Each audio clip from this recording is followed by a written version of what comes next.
welcome back to my channel. This is Casey's Coaster Chaos. If you are new to the channel, welcome. If not, welcome back. So today we are going to do a little bit more in-depth into Wild Waves. So I did have to do a little bit of research. Honestly, there wasn't really a whole lot of research to do. It was either Wikipedia or Coasterpedia. So bear with me here. There was no information on the website or anything. So Wild Waves first got started in 1977. It was just a small little park. It didn't have a water park or anything yet. They said it was only about half a dozen rides when it started. And then in 1984, the water park opened, and it's also had multiple names over the years.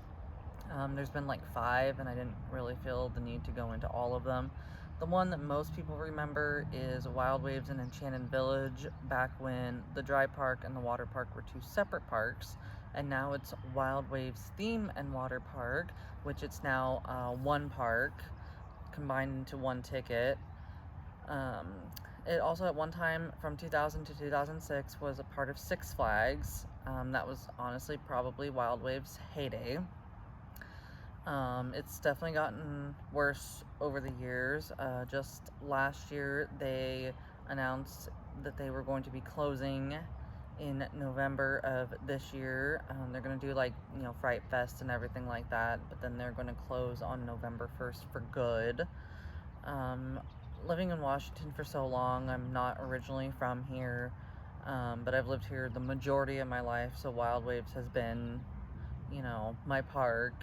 Seeing it go is pretty rough. I mean, me and my best friend, we kind of saw it coming, but when they announced it, it was actually kind of a shock. Not gonna lie.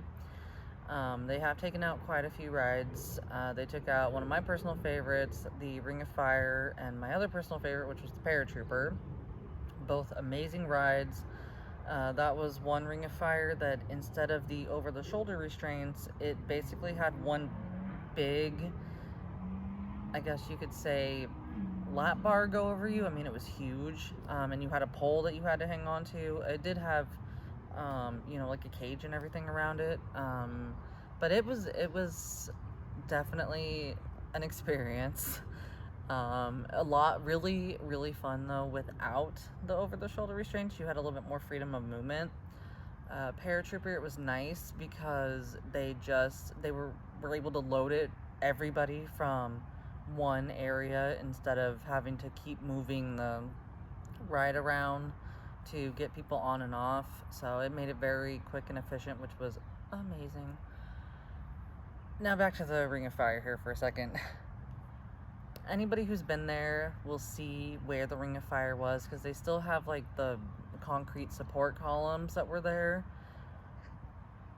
They put plants there. Not even just like a garden or anything. I'm talking about like just a plant in a planter. Okay, that's not cute. It made it look really dumb. They made it look actually pretty dumb. If you're gonna put plants there, at least commit, and perhaps it might be a good idea to keep those plants alive. They haven't, but okay. And then they have, like I said, taken out the Paratrooper and didn't replace the Ring of Fire. The Gambler, they took that out. They didn't replace that either, and now we know why, now that the park is closing. It explains a lot about why there's also been, I feel like, maintenance issues with the rides. The last time I went with my best friend was 2019, and we went on Timberhawk, which is the wooden coaster. It was a rough ride. It was shaky. Like, I thought the whole thing was just gonna fall apart. I don't know if anybody else has experienced that, but it was a little frightening. I'm like, okay, is the train gonna derail or what? What are we doing here, guys? As with the Wild thing, it is an aero looper. It is what it is. It's still, you got to keep your head back when you're in that brake run, otherwise you're jerking forward and you're gonna smack your head. Does not feel very good. The Gold Rusher and I have a history, not a very good history. I hate that ride so much. it is so painful. I don't necessarily like wild mouses because of that, but for the last season I am gonna go on it, just one last ride, so that way we can, basically say goodbye. Though another YouTuber has said they think that the ride might actually get relocated, and if it does, that would be very surprising, but maybe the next park would take care of it better, because Wild Waves really hasn't. I'm really hoping that they do keep or send the pirate ship somewhere, because that ride is so much fun, a great family ride. I absolutely love it. That is actually one of my favorite rides, believe it or not. They also have like a drop tower. It's nothing super fantastic. It's not very tall or anything, but it did replace the Falling Star ride that they had there at one point. That ride also had a lot of downtime, a lot of maintenance issues. You can find that at the fair, nothing too exciting.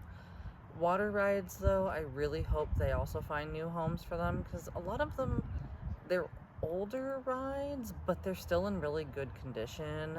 The Riptide, which is basically like a toilet bowl tube slide, still so much fun. It's actually ironically painted blue and green, which are the Seattle Seahawks colors, so I know that they probably did that on purpose, honestly. And then we also have Zuma Falls, which is the 4-person raft ride. Definitely fun. I personally am not a big fan of tube slides, though I really have no reason to be afraid of them. I was not the one last time that I went on it that almost fell out of it, but that's a story for another time. It is really, really fun, though. They also have wave pool. They have some other tube slides. They call them the Pacific Plunge slides. Some of them are, faster than others. Some of them also get really, really hot. They are really fun, so I do hope that they find another home for those. But we'll see. They also have like, a little kid area where there's a giant pirate head that dumps water. Most parks have those. So it is pretty depressing to see that, the park is closing.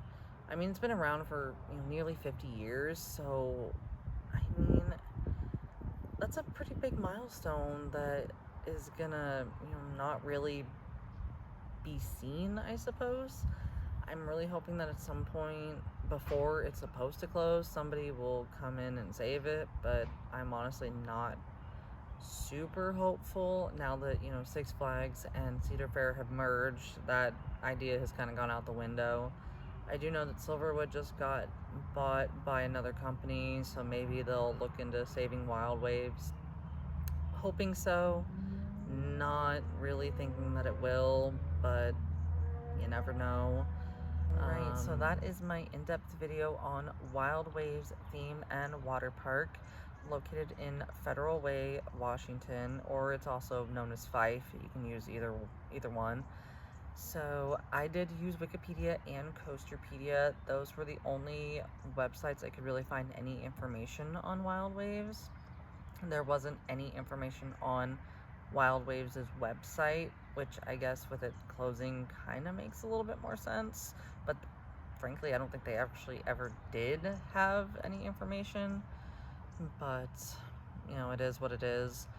You can look it up yourself if you are curious. It goes over, the various owners that it's had, the various names that it's had, and of course it goes over a little bit about why it's closing, which they mostly cited losses from COVID, but I think it's probably more than that, but I can't say for certain. The next video, I'm going to try to go into an in-depth video about Silverwood, which is the next park that I've been to the most aside from Wild Waves, located in Athol, Idaho.